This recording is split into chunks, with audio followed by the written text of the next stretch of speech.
So first of all, some people are wondering, what do we do with this water? Okay, and let me just say, what happens to the water is it gets boiled, it gets sifted through a cheesecloth probably, and then it gets stored in case we have some need for it. Baby blessings are one of the things that come to mind. But I will tell you, in most Unitarian churches, year after year, the water gets stored, and there's more and more in the freezer, and eventually it's, what are you going to do with all that water? And I was waiting until Beth and the kids left. But what I think we're going to do with the water is we're going to do a blessing of the hands for Beth and I think for the kids. So that's where our water is going to go. All right. Oops, I spilled it all over. Now everyone knows. But we didn't want to put dirty. I will tell you, the water from the Madison River has been turning green in my office for the last 2 weeks. So there's a reason to boil and strain it. So the history of the water communion, and I will try to do this briefly, was two Unitarian Universalist women in 1980. McDade and Lucille Shuck Longview were asked to create a worship service at the Women in Religion Continental Convocation of Unitarian Universalists. So they shaped the service, but they wanted to create some sort of new ritual that spoke about connectedness to life and to the place on the planet. So they chose the symbol of water. And McDade and Longview write, water is more than simply a metaphor. It is elemental and primary, calling forth feelings of awe and reverence, acknowledging that the ocean is considered by many to be the place from which all life on our planet came. The amniotic waters surround each of us. We now realize that this worship service was for a new story of creation. We chose water as a symbol of empowerment. And I would say we now choose preserving water as that symbol. So they went to, the service was actually held in Michigan, and they called it Coming Home Like Rivers to the Sea. So the creators enacted the ritual in a semicircle around a bowl, and they asked 8 different people in the gathering who came from the most distant places to bring the water, and to just say a little bit about its significance. The ritual has continued. Water deepens in what it means for us as we face the climate crisis. So over 40 years later, we're still thinking about these fundamental questions.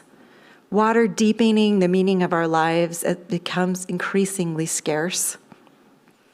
We have immediate and pragmatic questions of how we can be better water protectors.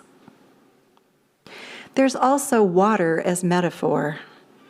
What has deepened in us over 4 years, 10 years, 40 years? What is our journey to the sea? I make handmade, hand-bound journals, and I often jot down a problem or an issue that I'm considering.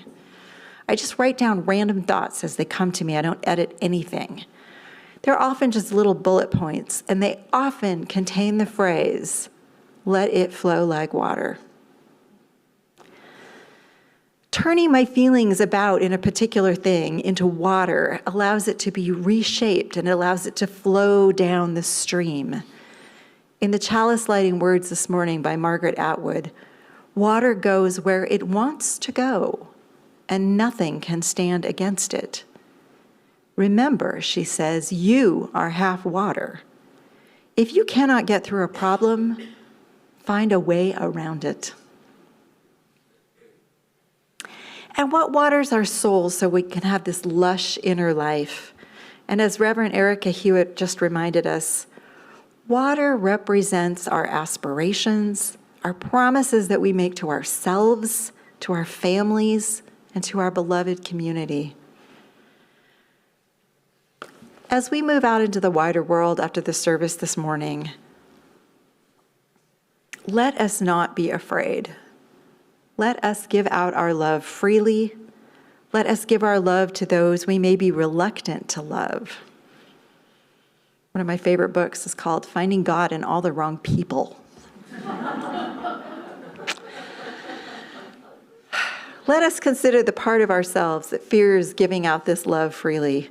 What can we do to break that dam and let our love flow out? Let us resolve not to withhold it, but to follow its path and its progress wherever it leads in its journey downstream. And speaking of love, part of what we do here is take care of our children and honor our families. So please make a few minutes to go behind the building today and enjoy the Water Expo. The kids are going to give you the tutorial. So you can grab your coffee, go out and do that. The maps will still be here when you come back. So don't worry about that. My last thought on the water communion was about this word. Is it a communion? Is it a ceremony? I will let you choose what is for you, but I was thinking about Sean and Stormy's service at Bozeman Park, which was about rhythm and about music, and there were pieces of story, and they had this beautiful chant that was called communion. And the words that got repeated all over and over again was, I take communion, I give communion, I am communion. Which for me reframed it in a completely different way. I receive it, I give it, and I embody it.